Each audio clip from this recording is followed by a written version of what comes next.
Drunken Ramblings Part 1. So, I don't know. I don't know if well, I guess that's the point of rambling, is I don't really know what I'm doing. And I'm trying this and then I'm posting this to find out if this is something that happens. I don't know. I don't have anything to say. And I wish I did. I always thought I would have something to say and then I'd start saying it, but I don't have anything to say. Maybe I should. Well, I have many things to say, but I'm not sure I could be bothered with them or with the flack or the bullshit that comes with having to deal with other people's bullshit. Because quite frankly, other people are full of shit. I know I'm full of shit. Quite frankly, I'm full of loads of shit. But I'm comfortable and I understand where I'm wrong and where I'm happy being wrong. Um, I know that doesn't seem to make any sense, but we all have our own worldviews about how we think the world works. And most of us are not aware that there's a huge amount of the way that we see the world that's wrong or not true. Well, we think it's true and it's true to us, but that doesn't mean it's factually accurate. But that truth that we understand makes us able to function in the world. But it also means that when it comes to conversations with other people, we're committed and sure we're right when we're absolutely completely wrong. And that makes it very difficult to converse with other people. And I just can't be deal. Oh shit. Well, I want to speak to people, but I find the maelstrom of dealing with other people's inability to function knowing that they're wrong problematic, and I can't be bothered with that. Well, that's not true. Um, that's painful, exhausting, difficult, and never really fulfilling. I've had a number of conversations with people, and some of them are great. I've spoke to an awful lot of Mormons, and they're normally really quite conversable, although they have a complete blockage when it comes to any conversation about their own religion, and quite frankly, don't know nearly as much about their religion as I do, which is frightening.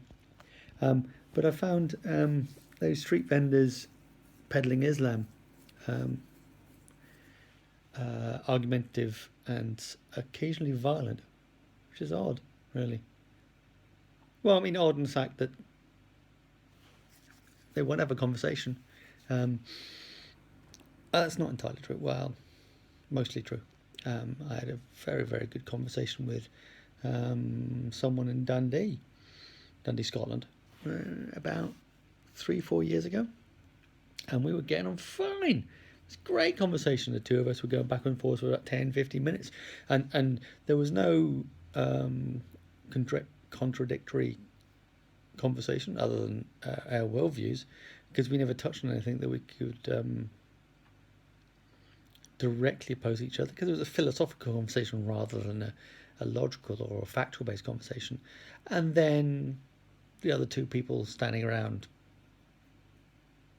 got physical, and that became a problem.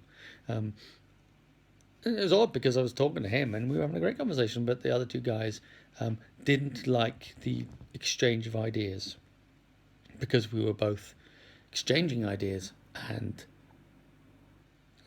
accepting of the other person's position without being argumentative. It was just, well, I see your position. That's thing. I see this. No, da, da, da, da.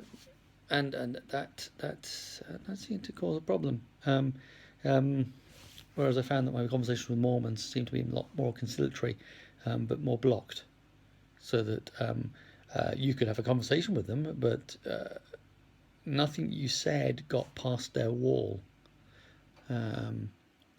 Whereas that wasn't the same with supporters of Islam, who seemed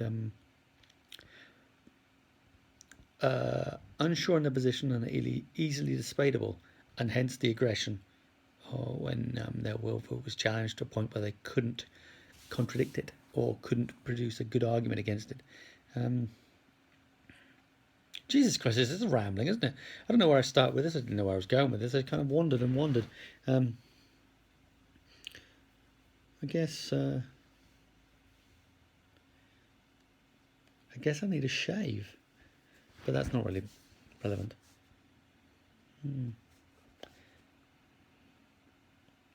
Well, until next time.